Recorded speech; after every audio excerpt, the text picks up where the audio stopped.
소희야, 이거 아무한테도 말하면 안 돼. 알겠지? 그날 아침 제 손은 그렇게 떨릴 수가 없었어요. 작은 녹음기를 소희 가방 맨 안쪽에 숨기는데 마치 제가 범죄자라도 된 것 같은 기분이었어요. 10살배기 우리 소희가 엄마 뭐야? 무서워요 하고 불안해하는 모습을 보니까 가슴이 찢어지는 것 같았습니다. 이렇게까지 밖에 못하는 제 자신이 한심하기도 하고 우리 소희한테 미안하기도 하고 아니야, 무서운 거 아니야. 엄마가 우리 소희 지켜주려고 하는 거야. 그렇게 말하면서도 제 목소리가 떨리는 게 느껴졌어요. 소희가 고개를 끄덕이면서도 걱정스러운 눈으로 저를 봤어요. 정말 가슴이 찢어지는 것 같았습니다. 소희가 터덜터덜 학교로 걸어가는 뒷모습을 보면서 저는 생각했어요. 제발 아무 일도 일어나지 않기를. 하지만 마음 한구석에서는 이미 알고 있었던 것 같아요. 뭔가 끔찍한 일이 다가오고 있다는 것을. 우리 소희는 태어날 때부터 정말 예뻤어요. 다른 아이들보다 조금 늦게 걷고 말도 늦게 했지만 우리 소희는 신중한 아이구나 하고 대수롭지 않게 생각했어요. 남편도 괜찮아. 아이마다 속도가 다르잖아 하면서 안심시켜줬고요. 그런데 소희가 4살이 됐을 때 어린이집 선생님이 이상하다고 하시더라고요. 그래서 병원에 갔는데 그때 처음 들었어요. 경계선 지능이라는 말을. IQ가 70 정도입니다. 특별한 관심과 사랑이 필요해요. 의사 선생님 말씀을 듣는 순간 세상이 무너지는 것 같았어요. 가슴 한가운데가 텅 비어서 구멍이 뚫린 것 같고 숨이 막혀서 제대로 쉴 수가 없었어요. 진료실에서 나와서 복도 벤치에 앉아서 한참을 울었어요. 어찌나 울었는지 눈이 퉁퉁 부어서 지나가는 사람들이 다 쳐다보더라고요. 소희는 제 무릎에 앉아서 저를 빤히 쳐다보는데 그 순진한 얼굴을 보니까 더 미안하고 더 슬프고 어떻게 설명해요? 내가 다른 아이들과 다르다고? 그래도 남편이 곁에 있어서 견딜 수 있었어요. 괜찮아, 여보. 우리 소희는 조금 특별하지만 그래도 우리 소중한 딸이야. 더 많이 사랑해주자. 그런 남편의 위로들 덕분에 힘을 냈습니다. 하지만 시간이 지나면서 현실이라는 벽에 부딪혔습니다. 언어치료, 인지치료, 사회성 훈련. 한 달에 소외 치료비만 60만 원, 70만 원씩 나가기 시작했어요. 저는 마트에서 일했는데 하루 종일 서서 일하면 하루에 8만 원 정도 벌었어요. 열흘은 꼬박 일해야 소외 치료비 한 달분을 버는 거죠. 거기다 설상가상으로 남편 사업도 점점 어려워졌어요. 수입은 줄어들고 빚이 점점 늘어가기 시작했죠. 어느 순간부터 집에 들어오는 남편 얼굴이 어두워지고 말수도 줄어들고 소희를 안아주는 것도 줄어들고 채권자들은 밤마다 전화하고 집까지 찾아오고 그러더니 하루는 술에 엄청 취해서 들어와서는 이런 말을 하더라고요. 소희만 괜찮았다면 지금보다 나았을 텐데. 그때 그 말이 저한테는 아직 송곳처럼 박혀 있습니다. 소희도 다 듣고 있을 텐데 어린 마음에 얼마나 상처받았을지. 그러던 어느 날 밤 남편이 제게 그러더라고요. 미안해. 내가 너무 능력이 없어. 소희는 잘못 없어. 다 내 잘못이야. 그때 왜 그 말이 이상하다고 생각 못했을까요? 다음 날 아침 남편은 세상을 떠났습니다. 유서 한 장 달랑 남기고요. 그 순간 정말 하늘이 무너졌어요. 내 인생은 망했구나. 하지만 그래도 포기하지 않았습니다. 저에겐 소희가 있으니까요. 소희를 보며 하루하루 열심히 살았어요. 마트에서 일하고 밤에는 택배 포장 일하면서 최선을 다해 돈을 벌었어요. 그 돈으로 소희 치료비 내고 생활비 하면 한 푼도 안 남았지만 그래도 괜찮았어요. 우리 소희의 웃는 모습 하나면 그걸로 충분했거든요. 그런데 몇 개월 전부터 소희가 이상해지기 시작했어요. 잠투정이 시작이었어요. 잠들기 전에 엄마 소희 옆에 있어줘 하고 매달리더라고요. 그러다가 새벽 2시, 3시에 깨서 울면서 제 침대로 뛰어와요. 나쁜 사람들이 소희한테 나쁜 말해요 하면서 온몸을 덜덜 떨어요. 그때는 어린 나이에 하는 단순한 잠투정이라고 생각했죠. 옆에서 잘 달래서 재우면 또 잘 자더라고요. 그런데 어느 순간부터 밥을 잘 안 먹기 시작했어요. 제일 좋아하던 햄버거를 사다 줘도 한 입 먹고 소희는 이런 거 먹으면 안 돼요 하면서 밀어냈어요. 왜? 하고 물어보면 소희 나쁜 애니까요 하고 답했어요. 몸무게도 3kg나 빠졌어요. 그렇게 통통하던 우리 소희볼이 쏙 들어가니까 제 마음도 함께 무너져 내렸어요. 대체 소희가 왜 이러는 거지? 걱정이 되기 시작했어요. 그러고는 자해를 하기 시작했어요. 처음 봤을 때는 정말 충격이었어요. 머리를 벽에 쿵쿵 박으면서 소희 나쁘네, 소희 나쁘네 하고 중얼거리는 거예요. 팔을 빨갛게 꼬집어 놓고도 아픈 기색도 안 해요. 마치 그게 당연한 것처럼. 소희가 나쁜 일 했으니까 벌 받는 거예요 하고 말하는데 듣는 제가 미칠 것 같았어요. 결정적으로 학교에 무슨 일이 있다고 느낀 건 일요일 저녁 소희의 행동이었어요.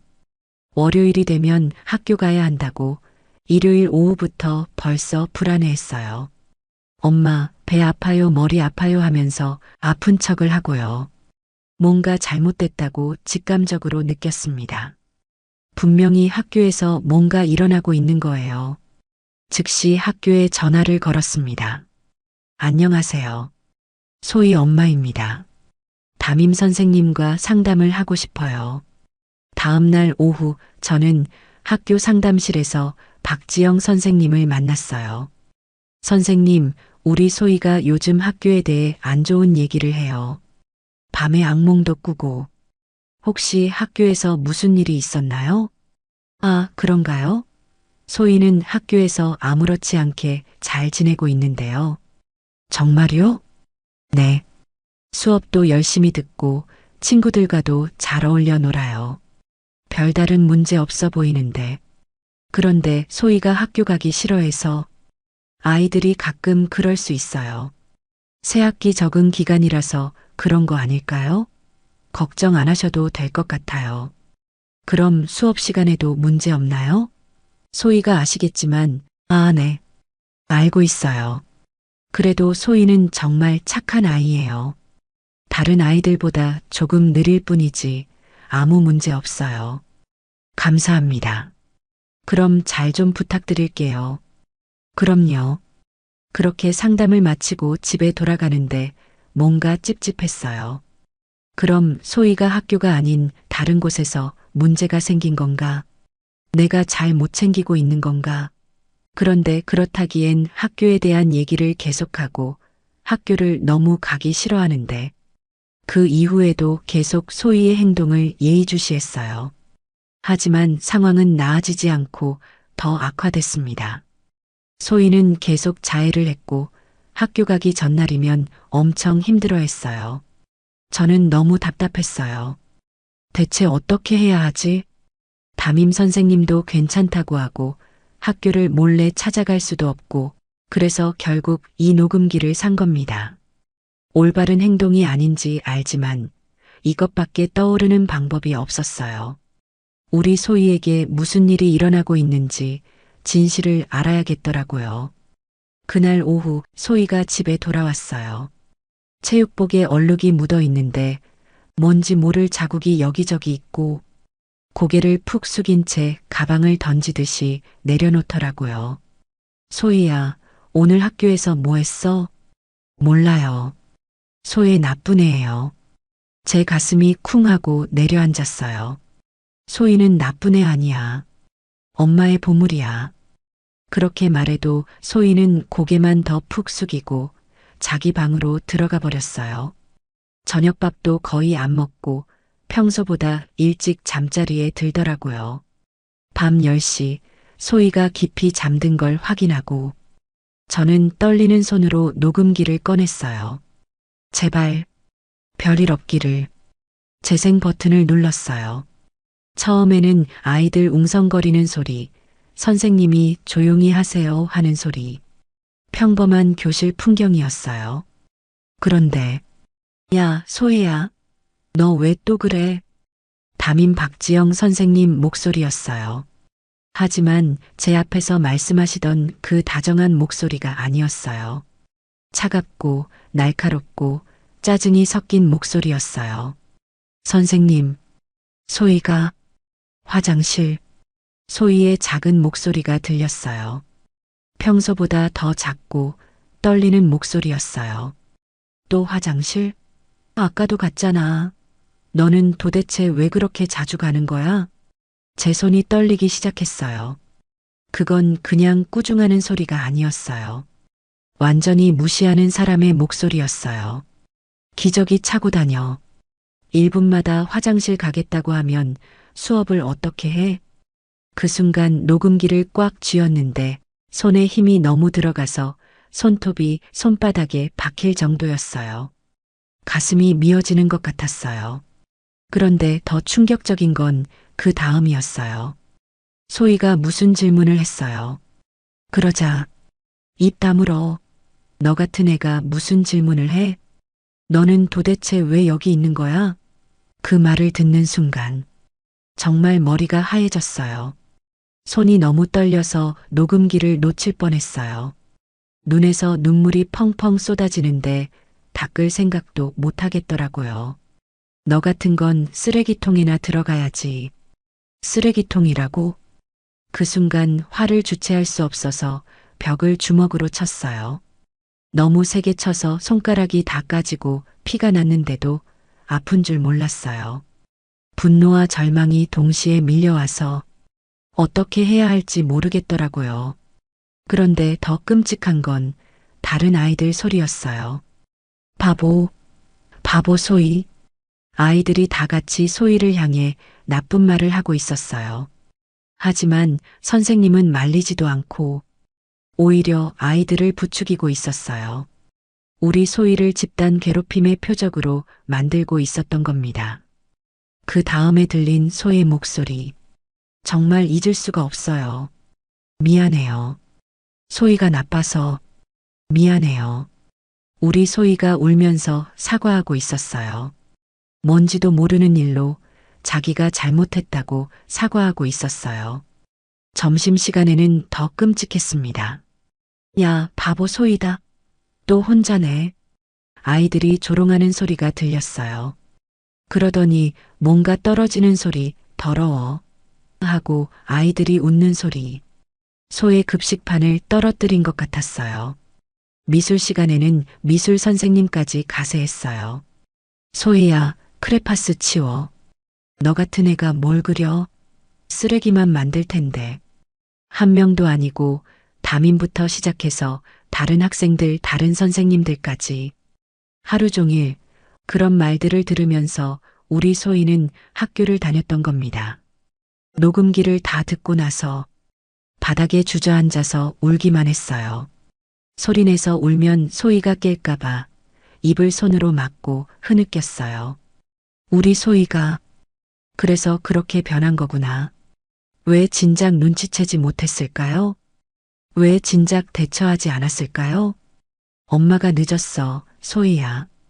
엄마가 너무 늦었어. 그날 밤 저는 잠을 못 잤어요.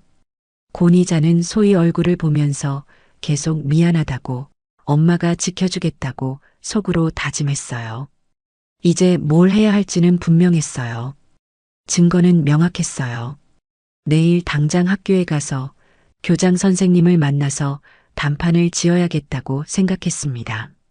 다음 날 아침, 일단 저는 소희를 학교에 보내지 않았어요. 엄마, 학교 안 가도 돼요? 응, 소희야. 당분간 엄마랑 있자. 그렇게 말하고 마트 사장님한테 전화를 드렸어요. 사장님, 죄송한데 당분간 아이 때문에 일을 못 나갈 것 같아요. 아이 때문에? 무슨 일인데요?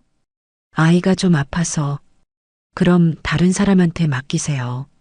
요즘 사람 구하기가 얼마나 어려운데. 죄송해요. 정말 어쩔 수 없는 상황이에요. 그렇게 마트 일도 그만뒀습니다. 정기적으로 들어오던 수입이 사라졌지만 돈보다 중요한 건 우리 소희였어요. 지금은 이 일을 마무리 짓는 게 무엇보다 중요했습니다. 그리고 곧장 학교에 가서 교장실 문을 두드렸어요. 교장 최석규 선생님은 50대 후반에 온화해 보이는 분이었어요. 학부모 모임에서 몇 번 뵀는데 항상 웃고 인상도 좋고 아이들을 진심으로 생각하는 느낌이었어요. 그래서 저는 믿었어요. 이 녹음 내용을 들으면 당장 문제를 해결해 주실 거라고. 교장 선생님, 제 딸이 학교에서 이런 일을 당하고 있어요. 저는 떨리는 손으로 녹음기를 내밀었어요. 교장실 책상 위에 조심스럽게 올려놓으면서 제 목소리도 떨렸어요. 교장 선생님은 진지한 표정으로 들으셨어요. 고개도 끄덕이시고, 아, 그렇구나 하는 반응도 보이시고, 하지만 5분 정도 들으시더니 갑자기 녹음기를 끄시더라고요. 잠깐만요, 어머님. 그때 교장 선생님 표정이 바뀌는 게 보였어요. 처음에 그 온화한 미소는 온데간데 없고 뭔가 곤란해하는 표정이었어요. 이걸 들려주시는 의도가 뭡니까? 네. 뭐라고요? 전후 맥락을 모르잖아요. 소희가 뭔가 잘못했을 수도 있고, 선생님들도 교육적 차원에서 그러신 걸 수도 있고요. 교육적 차원이라고요? 10살짜리 아이한테 쓰레기통에 들어가라고 하는 게 교육이라고요? 교장 선생님이 손을 휘저으시더라고요. 선생님들이 좀 엄하게 지도하신 건 맞는 것 같습니다. 하지만 가끔 엄하게 교육할 필요도 있어요. 그리고 솔직히 말씀드리면 다른 학부모들로부터 소희 때문에 컴플레인이 많이 들어와요. 컴플레인이요? 수업 중에 자꾸 돌아다닌다든지, 다른 아이들 집중 방해한다든지, 다른 아이들을 괴롭힌다든지, 그런 얘기들이 많이 들어와요. 그런 일이 있었다면 왜 저한테 말씀 안 해주셨어요? 상담 요청이라도 하시든지. 어머님이 너무 예민하게 반응하실까 봐서요. 지적장애 아이들 부모님들이 대부분 그러시거든요. 지적장애 아이들 부모님들이 그렇다고요? 저는 제 귀를 의심했어요. 교장 선생님 입에서 그런 말이 나올 줄은. 그때부터 교장 선생님 말투가 완전히 바뀌었어요. 처음에 그 정중함은 사라지고 마치 저를 문제 있는 학부모 취급하시더라고요. 지적장애 아이들은 원래 작은 일도 크게 받아들이거든요. 피해의식도 강하고, 소희가 선생님 말씀을 잘못 이해했을 수도 있어요. 잘못 이해했다고요? 교장 선생님, 지금 녹음기 들으셨잖아요. 하지만 그 상황에 전후 상황이 어떤 상황이었는지는 모르잖아요. 소희가 그동안 먼저 뭔가 잘못했을 수도 있고, 저는 점점 화가 치밀어 올랐어요. 10살짜리 아이가 뭘 잘못했다고 그런 말을 들어야 해요?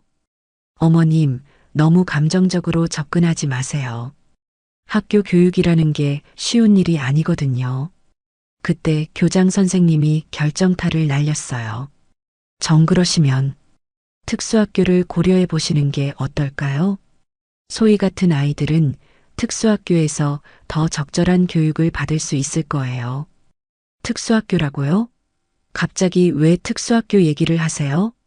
문제는 선생님들이 아이를 차별하고 학대하고 있다는 거예요. 차별이라니요. 어머님이 너무 예민하게 받아들이시는 것 같아요. 그 순간 저는 깨달았어요. 이분은 처음부터 우리 소희를 도울 생각이 없다는 걸요. 오히려 문제를 덮으려고 하고 있다는 걸요. 그런데 어머님, 이 녹음기는 어떻게 확보하신 거죠? 소희 가방에 넣어뒀어요. 그럼 불법 녹음 아닌가요? 불법 녹음이라고요? 교장 선생님, 지금 중요한 건 그게 아니라 선생님들이 우리 소희한테 한 말이에요. 하지만 절차상 문제가 있는 자료는 신뢰하기 어렵죠. 그리고 이런 식으로 녹음을 하신다면 다른 학부모들도 불안해하실 거예요. 교장 선생님, 그럼 우리 소희는 어떻게 해요? 계속 이런 식으로 학교를 다녀야 해요? 글쎄요. 소희가 좀 더 적응할 시간을 주시는 게 어떨까요? 아이들이 원래 적응하는데 시간이 걸리거든요. 적응이요? 학대에 적응하라고요? 저는 더 이상 들을 수가 없었어요. 일어서면서 녹음기를 집어들었어요. 알겠습니다. 다른 방법을 찾아보겠어요. 어머님, 너무 성급하게 판단하지 마세요. 학교에서도 관심 갖고 지켜보겠습니다. 관심 갖고 지켜본다고요? 지금까지 뭘 하셨는데요? 그렇게 교장실을 박차고 나왔는데 다리에 힘이 빠져서 비틀거렸어요. 복도 의자에 앉아서 한참을 멍하니 있었어요. 이럴 수가. 교장까지 이럴 수가. 학교 전체가 소희에 대한 학대를 부정하고 덮으려고 하다니. 상황이 그렇게까지 되니까 오히려 더 오기가 생기더라고요. 그래, 그렇게 나와봐. 어떻게든 내 손으로 진실을 밝혀내겠어. 다음 날 지역 신문사에 전화를 걸었어요. 안녕하세요. 제보하고 싶은 일이 있는데요. 네, 말씀하세요. 초등학교에서 지적장애 아동이 교사들로부터 집단 괴롭힘을 당하고 있어요. 증거도 있고요. 기자님이 관심을 보이는 것 같더라고요. 사무실로 와서 얘기해보자고 하시길래 녹음기를 들고 갔어요. 기자님은 젊은 남자분이었는데 처음에는 진지하게 들어주시는 것 같았어요. 이게 증거라고 하신 녹음 파일인가요? 네, 직접 들어보세요. 기자님이 5분 정도 들으시더니 표정이 조금 애매해지더라고요. 내용이 심각하긴 하네요. 그런데 녹음만으로는 증거가 부족해요. 다른 증거는 없으신가요? 목격자나 내부 고발자나. 아니요, 없어요. 그럼 워낙 민감한 문제고 증거도 부족해서 저희가 이 정도로는 움직일 수 없을 것 같습니다. 부족하다니요? 선생님들이 직접 한 말이 다 들어있는데요. 학교 측 해명도 들어봐야 하고 교육청 입장도 확인해야 하고 일방적인 주장만으로는 기사화하기 어려워요. 죄송합니다. 저는 거기서 또 한 번의 좌절을 경험했습니다. 이렇게 명백한 증거가 있음에도 세상에 알릴 수 없는 건가? 이게 우리나라 교육계의 현실인 건가? 하지만 그래도 포기하지 않습니다. 그날 오후 저는 교육청에 직접 갔습니다. 처음 가보는 곳이라 어디로 가야 할지 몰라서 한참 헤맸어요. 안내 데스크에서 물어보니 4층 학생생활지도과로 가라고 하더라고요. 학생생활지도가 문을 두드리고 들어갔어요. 안녕하세요. 신고하고 싶은 일이 있어서 왔어요. 담당 공무원은 40대 정도 되는 여자분이었어요. 무표정하게 저를 바라보시더니 서류 한 장을 내미시더라고요. 신고서 작성하시고 증거자료 있으면 함께 제출하세요. 신고서를 작성하는데 손이 너무 떨렸어요. 학생 성명 이소희, 신고서와 함께 녹음기도 제출했습니다. 언제쯤 조사 결과가 나와요? 먼저 학교에서 조사해보고 연락드리겠습니다. 학교에서 조사한다고요? 그 학교에서요? 내 절차상 먼저 학교 자체 조사를 해야 합니다. 결과 나오면 연락드리겠습니다. 교육청에서 나오면서 마음이 착잡했어요. 저분들이 정말 우리 소희를 도와줄까? 학교 자체 조사라니 이미 교장도 그렇게 나왔는데 일주일 후 교육청에서 전화가 왔어요. 신고하신 건 조사 완료됐습니다. 학교 측 조사 결과 특별한 문제는 없었다고 합니다. 네, 뭐라고요? 담임교사와 다른 교사들 모두 정상적인 교육 활동을 했다고 진술했고 교장 선생님도 해당 학생에 대한 특별한 문제는 없었다고 확인해 주셨습니다. 정상적인 교육 활동이라고요? 그럼 제가 제출한 녹음 파일은 어떻게 된 거예요? 녹음 내용도 검토했는데 녹음 파일의 맥락이나 상황을 정확히 파악하기 어렵다는 게 학교 측 입장입니다. 맥락이요? 그럼 저는 어떻게 해야 해요? 우리 아이는 계속 그런 일을 당해야 하는 거예요? 학교에서 앞으로 더 관심 갖고 지도하겠다고 약속했습니다. 더 지켜보시고 다시 문제가 생기면 재신고해 주세요. 더 지켜보라고요? 우리 소희가 더 망가질 때까지 기다리라고요? 전화를 끊고 나서 저는 한참 동안 멍하니 앉아 있었어요. 신문사도 안 되고 교육청도 안 되고 소희한테 미안했어요. 엄마가 돈 없고 백도 없고 아는 것도 없어서 아무것도 해줄 수 없구나. 엄마가 미안해. 그렇게 좌절하고 있는데 한 가지 희망이 떠올랐어요. 같은 아파트에 사는 승민이 엄마. 소희랑 같은 반이라 몇 번 마주친 적이 있었는데 변호사였거든요. 같은 학교에 다니기도 하고 같은 아이 엄마니까 제 사정을 충분히 이해해 줄 거라고 생각했어요. 그래서 염치불구하고 집으로 직접 찾아가 보기로 했습니다. 그날 저녁 승민이 엄마 집 초인종을 눌렀어요. 안녕하세요. 아랫집에 사는 소희 엄마예요. 아, 네. 안녕하세요. 승민이 엄마는 단정하고 깔끔한 모습이었어요. 실례가 안 된다면 좀 도움을 구하고 싶어서 왔어요.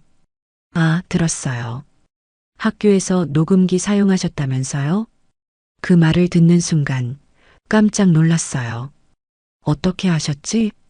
아, 네. 우리 소희가 학교에서 힘든 일이 있어서. 그런데 우리 승민이도 그 녹음기에 들어있는 거 아닌가요? 수진이 엄마 목소리가 점점 차가워졌어요. 아니에요. 저는 우리 소희만. 학교에서 그러던데요. 반 아이들이 다 녹음됐다고. 우리 승민이가 무슨 잘못했다고 그런 걸 해요? 정말 그런 게 아니에요. 요즘 학부모들 사이에서 소희 엄마 얘기가 많이 나와요. 다른 아이들까지 문제 삼으려고 한다고. 우리 승민이는 아무 문제 없어요. 승민이 엄마 정말 그런 게 아니에요. 그리고 이런 식으로 찾아오시면 곤란해요. 앞으로 연락하고 와주세요. 쾅! 문이 닫혔어요. 저는 문 앞에서 한참 서 있었어요. 뭐지? 벌써 이런 소문이 학교에 퍼졌다고? 거기다 피해를 받은 우리 소희가 문제아라고? 내 이런 행동이 오히려 다른 사람들에게 피해를 주고 있다고? 난 내 아이를 지키기 위한 행동인 건데?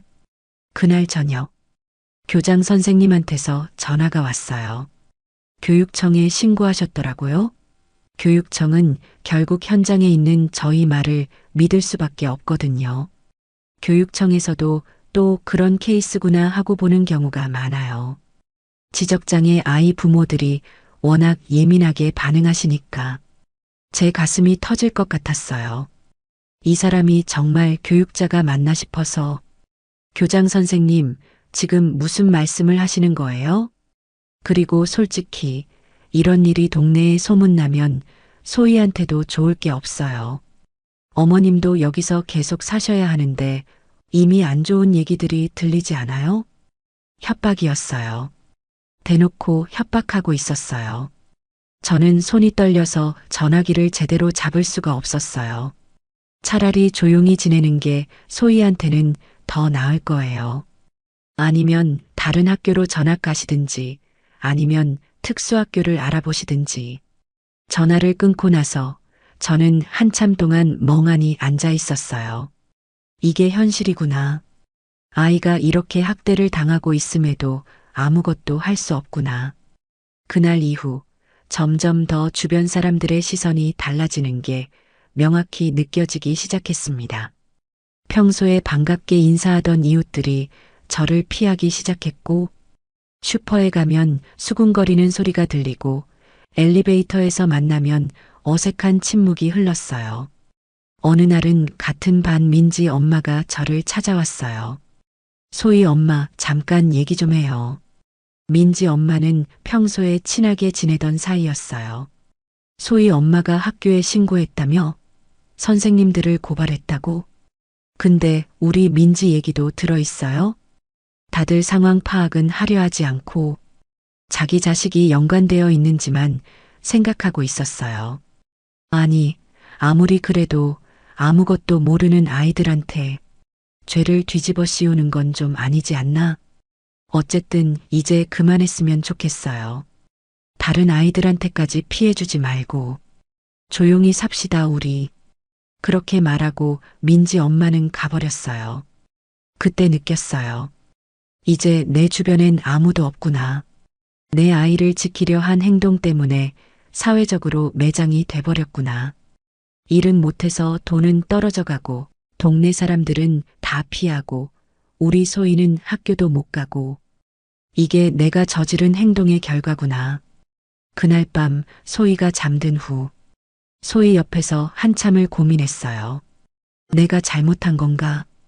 혹시 내가 착각한 건가?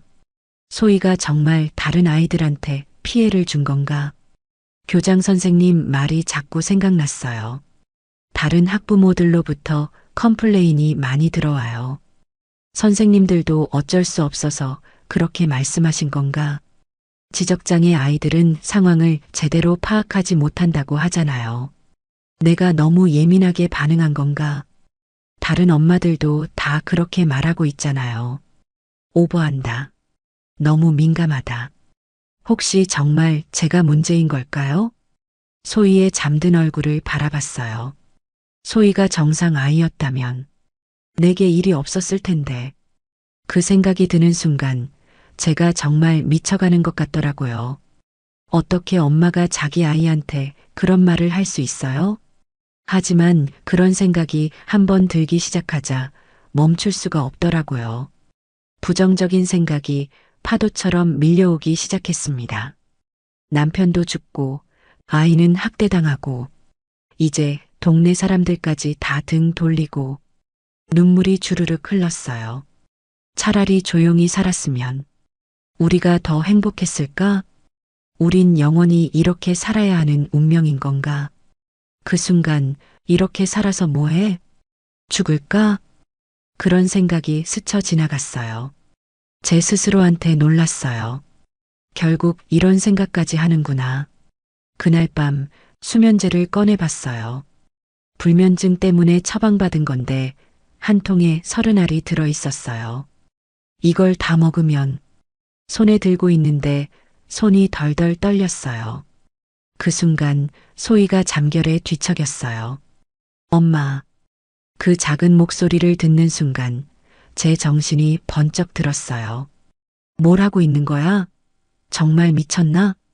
수면제를 다시 약장에 넣었어요. 그때 소희가 깨서 제게 말했어요. 엄마, 왜 안 자요? 그냥 생각이 많아서. 무슨 생각이요? 소희 생각. 나쁜 생각이에요? 아니야. 소희는 엄마 보물이야. 그때 다시 마음을 잡았습니다. 내가 죽는 한이 있더라도 이 아이만은 지켜야 한다고. 이 아이를 위해서 절대 포기하면 안 된다고. 다른 방법을 찾아보자. 분명 길이 있을 거야. 다음 날 아침 저는 컴퓨터 앞에 앉아서 인터넷을 뒤지고 있었어요. 지적장애 아동 학교 폭력, 특수교육 차별, 장애인 인권 상담. 온갖 검색어를 다 쳐봤어요. 하지만 나오는 건 대부분 법적 절차나 상담센터 연락처뿐이었어요. 이미 다 해본 것들이었죠. 마음이 점점 무거워졌어요. 그때 초인종이 울렸어요. 누구지? 문을 열어보니 모르는 남자분과 여자분이 서 있었어요. 안녕하세요. 혹시 소희 엄마님 맞으세요? 네. 그런데 누구세요? 저는 김유진이라고 하고요. 같은 학교 다니는 민준이 아빠입니다. 민준이요? 저는 박미영이고요. 예은이 엄마예요. 예은이도 소희와 같은 초등학교에 다녔었어요. 예은이도 모르는 이름이었어요. 뭔가 심각한 표정들이어서 불안했습니다. 갑자기 찾아와서 죄송한데 들어가서 얘기해도 될까요? 거실에 앉으니까 두 분 다 어색한 표정이었어요. 서로 눈치를 보면서 누가 먼저 말할지 망설이고 있었어요. 소문을 들었어요. 김유진 씨가 조심스럽게 말을 꺼냈어요. 녹음기로 증거를 모으셨다고. 사실 저희도 같은 일을 겪었습니다. 네, 같은 일이요? 저희 민준이도 지적장애예요. 자폐 스펙트럼이고 우리 예은이는 ADHD의 경계선 지능이에요. 제 가슴이 쿵 하고 뛰었어요. 그래서 이렇게 용기를 내서 찾아왔습니다. 저도 몇 개월 전부터 아이를 학교에 못 보내고 있어요. 그때 제 눈에서 갑자기 눈물이 나왔어요. 나 혼자가 아니었구나. 정말, 정말요? 네. 저희 민준이도 비슷한 상황이었어요. 우리 예은이는 지금 중학생이에요. 그 초등학교에 다닐 때 미친 애, 정신병자라는 말까지 들었어요. 제 손이 떨렸어요. 소위만 당한 일이 아니었구나. 저희도 처음에는 혼자 해결하려고 했어요. 김유진 씨가 씁쓸하게 웃었어요. 그런데 쉽지 않더라고요. 박미영 씨가 가방에서 USB와 파일을 꺼냈어요. 저희가 모은 증거도 있어요. 목격자 증언서도 받았어요. 복도에서 우리 아이들이 당하는 걸 본 사람들. 많이 준비하셨군요. 저는 그냥 녹음기 하나만 들고 무작정 싸우려고 했는데, 내 단순히 녹음 증거만으로는 싸울 수 없다는 걸 알게 됐거든요. 김유진 씨가 저를 바라보며 말했어요. 저희가 힘을 합치면 언론도 교육청도 무시 못할 거예요. 김유진 씨의 말을 듣는 순간 제 마음속에 오랫동안 꺼져 있던 희망의 불씨가 다시 살아나는 것 같았어요. 그동안 얼마나 외로웠는지 그 모든 무게가 조금씩 가벼워지는 것 같았어요. 박미영 씨가 제 손을 잡았어요. 따뜻했어요. 이제 혼자가 아니에요. 우리 함께해요. 그 순간 저는 정말 울고 싶었어요. 기쁜 눈물이었어요.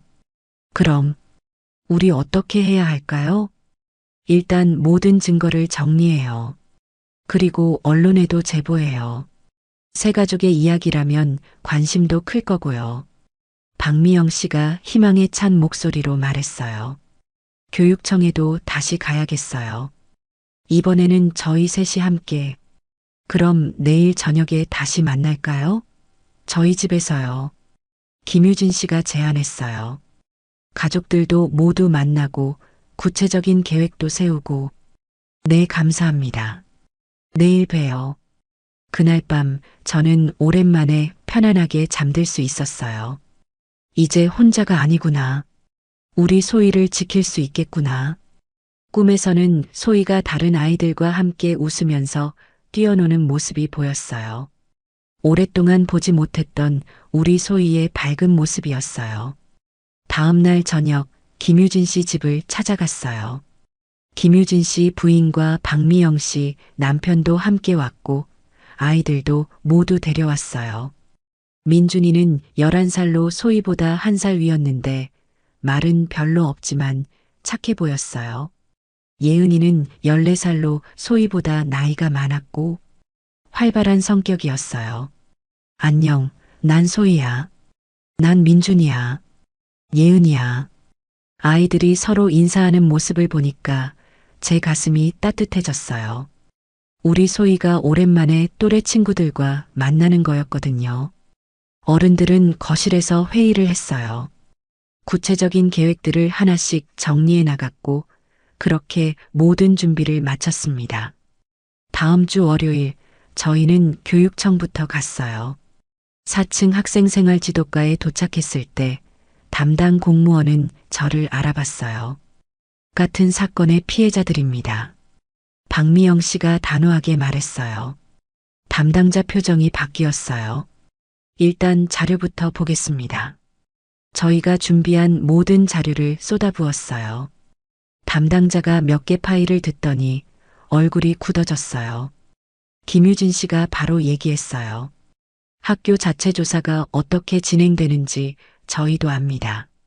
이번에는 교육청에서 직접 조사해 주세요. 상급자와 상의해 보겠습니다. 잠시 기다려 주세요. 30분 정도 기다리니까 과장님이 직접 나왔어요.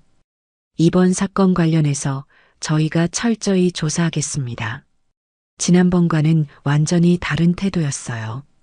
교육청 특별조사팀을 구성해서 이번 주 안에 조사에 착수하겠습니다. 그리고 조사 기간 중에는 해당 교사들을 직무에서 배제하겠습니다. 정말 믿어지지 않았어요. 이렇게 달라질 줄이야. 교육청에서 나오면서 김유진 씨가 말했어요. 역시 혼자서는 안 되는 거였어요. 힘을 합치니까 이렇게 달라지네요. 며칠 뒤 교장에게서 전화가 왔어요. 목소리가 많이 다급했어요. 죄송합니다만 학교로 좀 와주실 수 있을까요? 저희 세 가족이 교장실에 모였을 때 교장과 선생들이 모두 고개를 숙이고 앉아 있었어요. 분위기가 완전히 바뀌었어요. 지난번 제가 혼자 왔을 때와는 정반대였어요. 정말 죄송합니다. 교장이 일어서서 깊게 고개를 숙였어요. 제가 상황을 제대로 파악하지 못했습니다. 아이들에게 상처를 준 점 진심으로 사과드립니다. 소의 담임 박지영 선생님이 울먹이며 말했어요. 제가 너무 무신경했어요. 소희한테 그런 말을 해서는 안 됐는데 정말 죄송해요. 하지만 저희는 호락호락하지 않았어요. 김유진 씨가 단호하게 말했어요. 사과로 해결될 문제가 아닙니다. 우리 아이들이 받은 상처는 어떻게 할 건가요? 박미영 씨도 이어서 말했어요. 학교도 못 가고 밤마다 악몽 꾸고 이게 사과로 해결됩니까? 저도 용기를 내서 말했어요. 교장 선생님, 지난번에 저 혼자 왔을 때는 과민 반응이라고 하시더니 지금은 왜 사과하세요? 교장이 더욱 고개를 숙였어요. 제가 잘못 판단했습니다. 선생님들 교육시키고 시스템 개선하겠습니다. 이번만 넘어가 주시면. 이번만요? 김유진 씨가 목소리를 높였어요. 이미 늦었어요. 교장 얼굴이 새파랗게 질렸어요. 박미영 씨가 이어서 말했어요. 다른 아이들은 이런 일 당하지 않도록 세상이 바뀌어야 합니다. 그때 담임 박지영이 울면서 말했어요. 정말 죄송해요. 제가 사직하겠어요. 제발 용서해 주세요. 하지만 저희는 흔들리지 않았어요. 사직한다고 해결되는 게 아니에요. 이런 일이 다시 일어나지 않도록 시스템이 바뀌어야 해요. 다른 장애 아이들도 우리 아이들처럼 당하지 않도록 세상이 알아야 해요. 교장실에서 나온 다음 날 저희는 지역 신문사에 연락했어요. 강원일보입니다. 안녕하세요. 제보할 일이 있어서 전화드렸어요. 초등학교에서 지적장애 아동들이 교사들로부터 괴롭힘을 당한 사건이에요. 세 가족이 함께 제보합니다. 기자님이 관심을 보이더라고요. 다음 날 오후 기자님이 김유진 씨 집으로 왔어요. 젊은 여자 기자님이었는데 굉장히 진지하게 들어주셨어요. 기사는 언제쯤 나와요? 내일 아침 신문에 실릴 예정이에요. 그리고 온라인에도 올라갈 거고요. 다음 날 아침 일찍 김유진 씨한테서 전화가 왔어요. 소희 엄마, 신문 나왔어요. 김유진 씨가 신문을 사가지고 우리 집에 왔어요. 일면은 아니었지만 사회면 톱기사로 실렸더라고요. 지적장애 아동 3명, 한 학교에서 집단 괴롭힘 당해. 제목을 보는 순간 가슴이 뛰었어요. 정말 우리 이야기가 신문에 실렸구나. 기사를 읽어보니까 저희가 한 말들이 그대로 실려 있었어요. 물론 학교 이름이나 선생님 이름은 가명으로 처리되어 있었지만요. 오후에는 지역 방송국에서도 연락이 왔어요. 저녁 뉴스에 짧게 다룰 예정인데 인터뷰 가능하세요? 저희 세 가족이 방송국에 가서 간단한 인터뷰를 했어요. 얼굴은 모자이크 처리하고 목소리도 변조해서 나갈 거라고 하더라고요.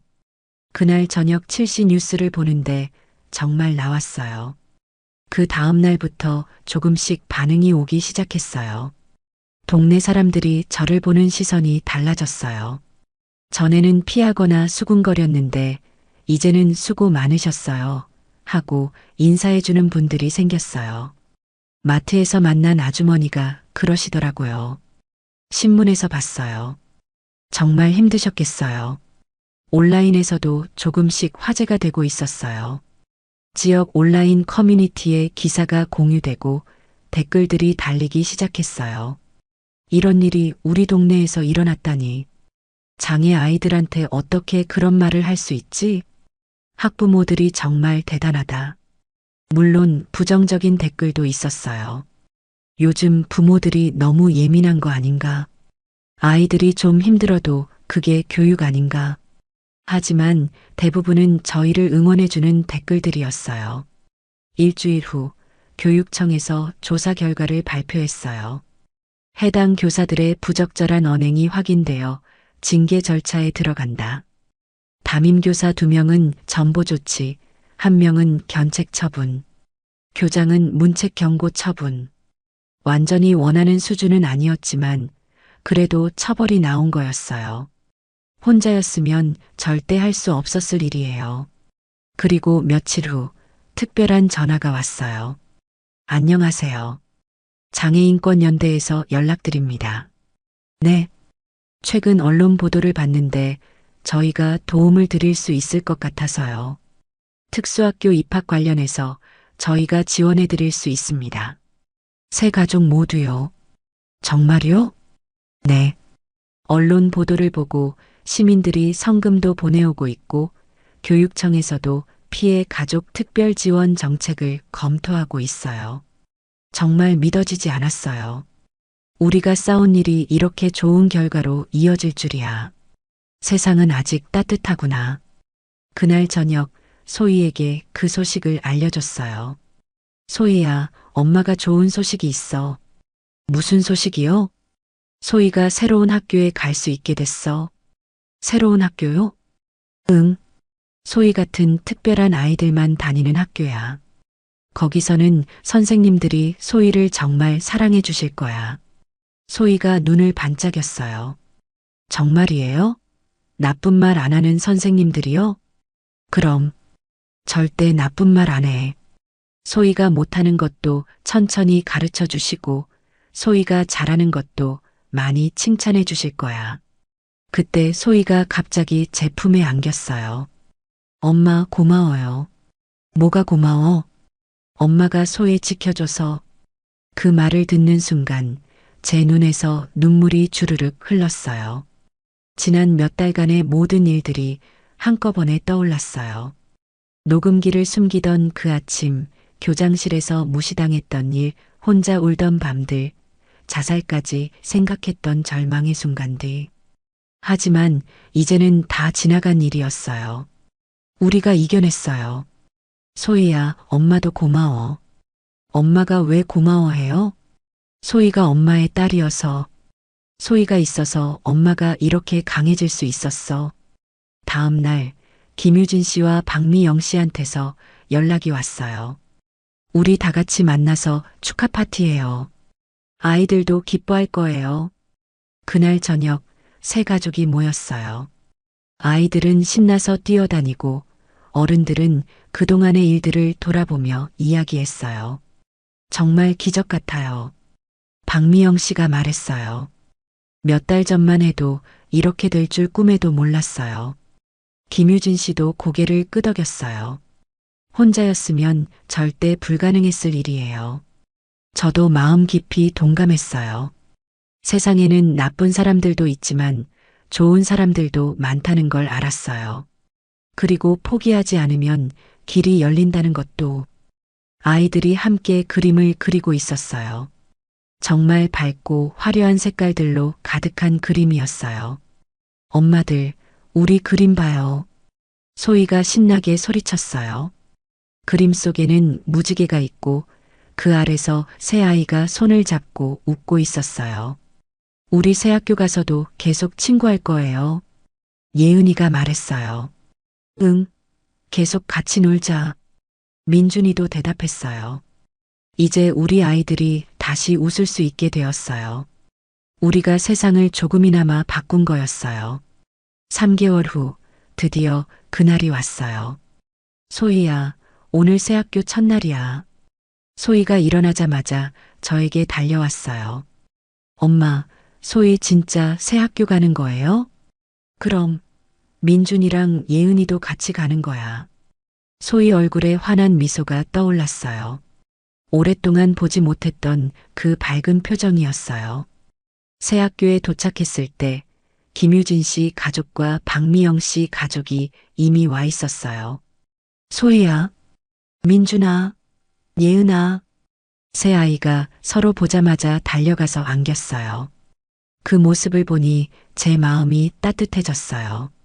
교장 선생님이 나와서 저희를 맞아주셨어요. 어서 오세요.